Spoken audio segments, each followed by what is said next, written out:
put it together and wrote a book about it and sent it out. But the only I make an income from having written a book. Okay, that's it. And it's not that big of an income. It's just a couple bucks a month, a couple dollars a month from the book, and it's not enough to live on. But what I wanted it to be was just solidified so that I could let it go. It's like me externalizing my mind so that I don't have to think about it anymore. Does this make sense? Yeah, it does. Okay. And I also wanted to, it'll take really quite a while probably for people's minds to accept a different paradigm like that, which is okay. I don't mind. I don't care. But I didn't want to have to constantly have to defend it either, because I like taking life easy because I'm old, right? I'm old and I'm retired, and I didn't want the bother of having to fight all the time.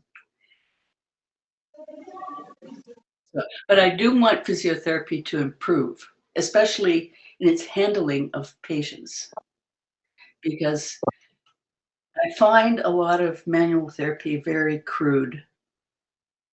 Okay. And noxious. I find it noxious. So I wanted to develop a style that was with good scientific underpinnings, that was acceptable to somebody's sensory nervous system. Yeah, I get it. I hear other people. You're at home now?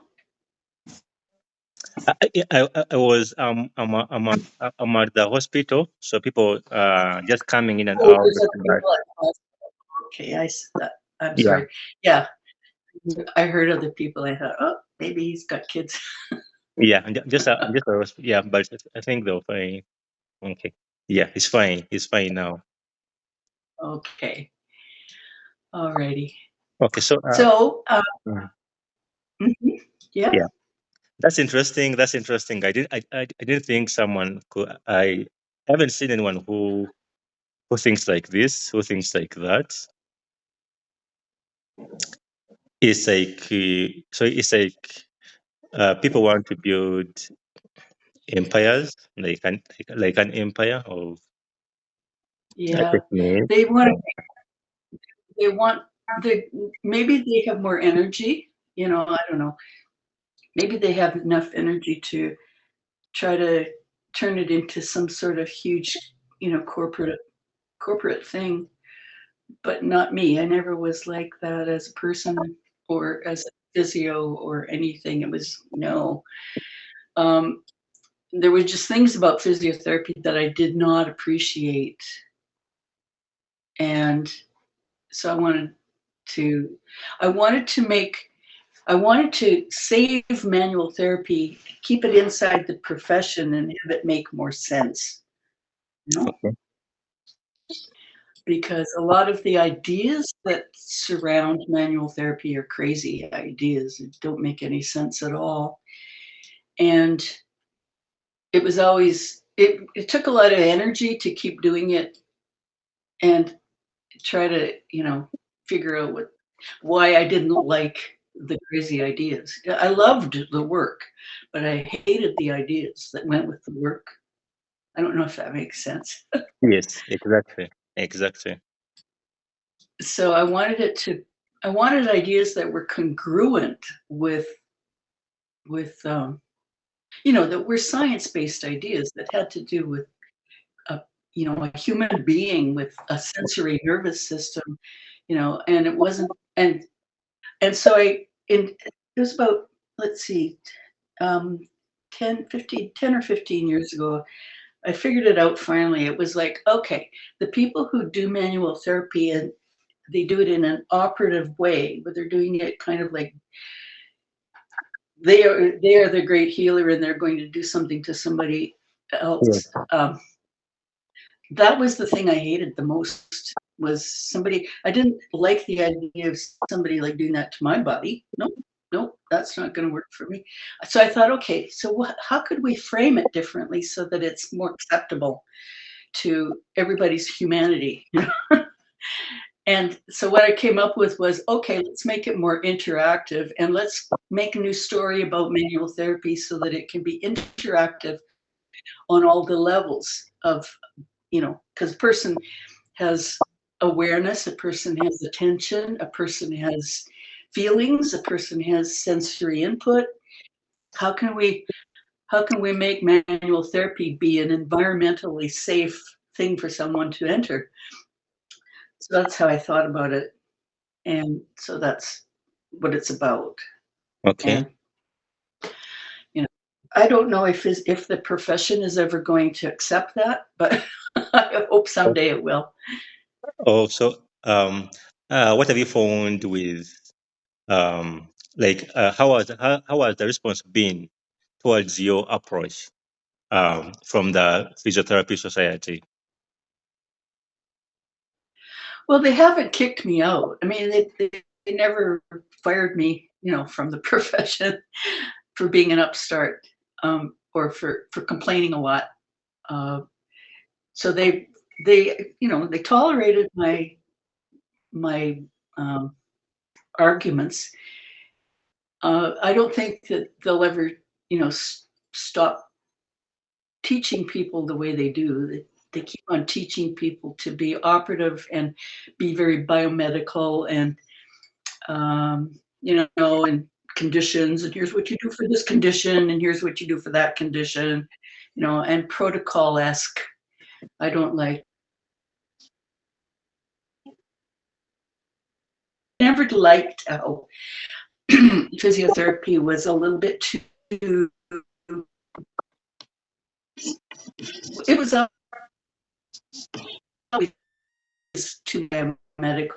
You have to be operative. You have to get in there and trying.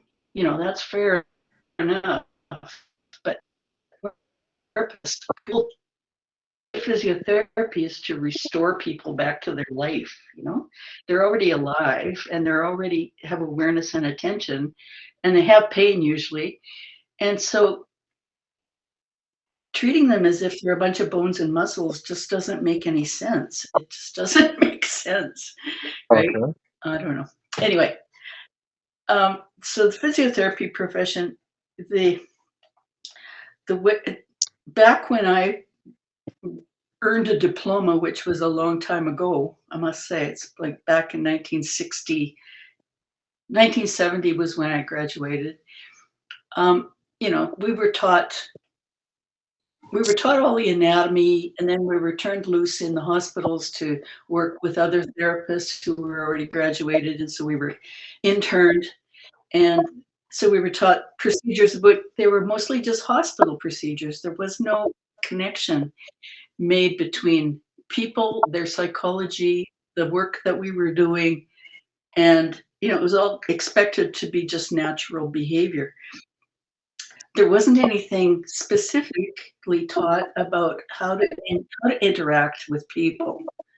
We didn't get that piece ever. And it was all about, when we learned about the nervous system, it was all about, here are the nerves that go to the muscles. This nerve goes to that muscle, this nerve goes to that muscle. But there was nothing about the sensory nervous system and how influential it is on motor output. There's nothing like that taught ever. And I felt like there was this big blank spot in my head about that. And so I went and learned all about that, and it made a big difference. Yeah. I had to teach it to myself. Yeah, and actually, I like everything you've said is still going on here. So that's how the current teaching is up to now. It's still like that. Yeah. Yeah. See, that's how I would like that to change someday, but I don't think it'll be in my lifetime because I'm 73. It's going to take another 50 years probably. Yeah, it's still the same. When I was talking to the Physiotherapy Society about this new approach, or this new way of thinking, how we approach people. So I got a bit of I could say maybe negative remarks, mainly from people who teach at the university, who teach uh, at the Of course. university.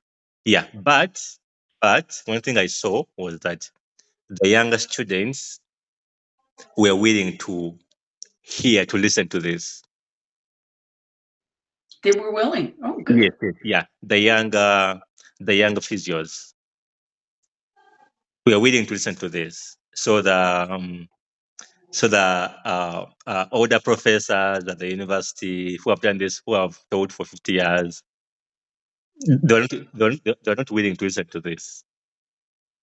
So No, that's what I saw. it's better to get the fresh graduates, the physios that are just freshly graduated, the babies, Yeah. baby physiotherapists, and teach those people, and then it might help them feel more. It might help them feel more confident. Yeah, exactly. That's it.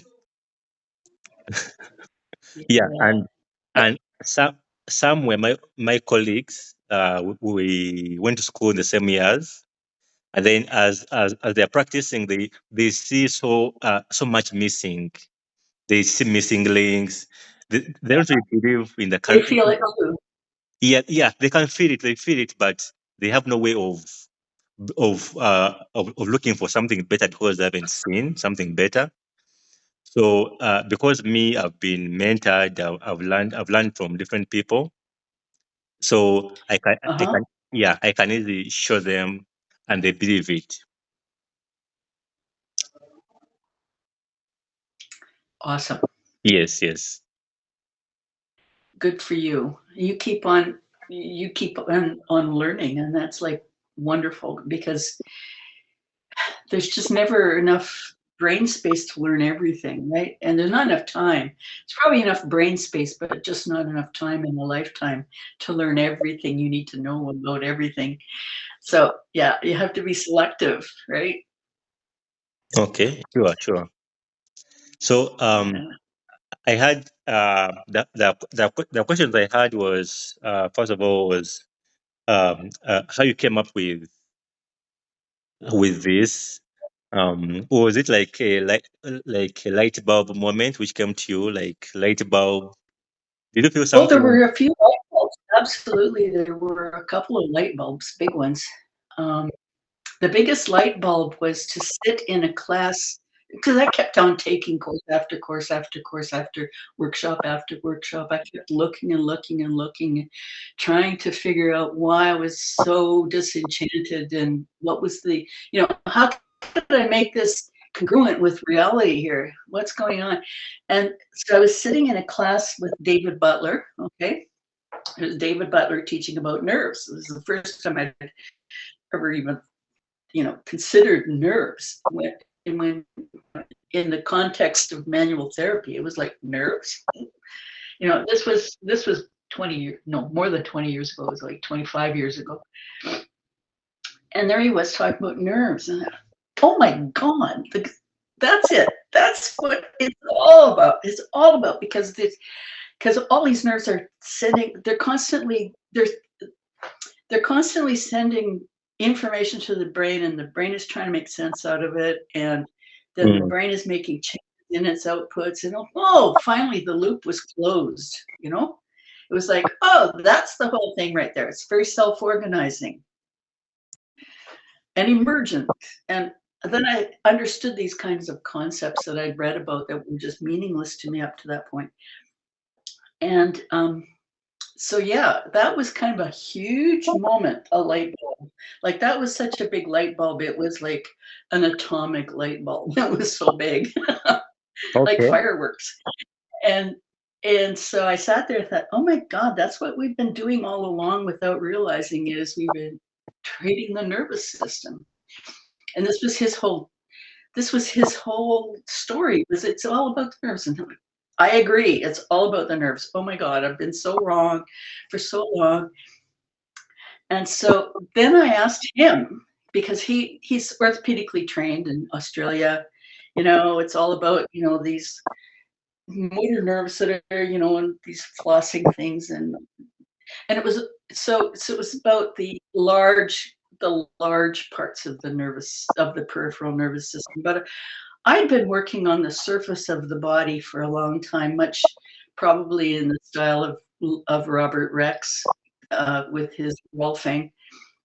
Okay, so what about cutaneous nerves? And I asked to David Butler about cutaneous nerves, and I said, I'm interested in those, but you don't talk about those very much. And I said, so I think that's a good place for me to go, because that's what I work on, is skin. So I want to know about the nerves that go to the skin. And he said, yeah, he said, yeah, that would be a good place to go. And I said, well, I want to write about the cutaneous nerves. And he said, well, you should do that. And then he said, you should do a dissection first. Do a dissection. This was back in 2006. Okay, so, oh my God, how am I going to do that? I'm just a regular physio off the street. I had my own little clinic by then, and I was doing my own little practice.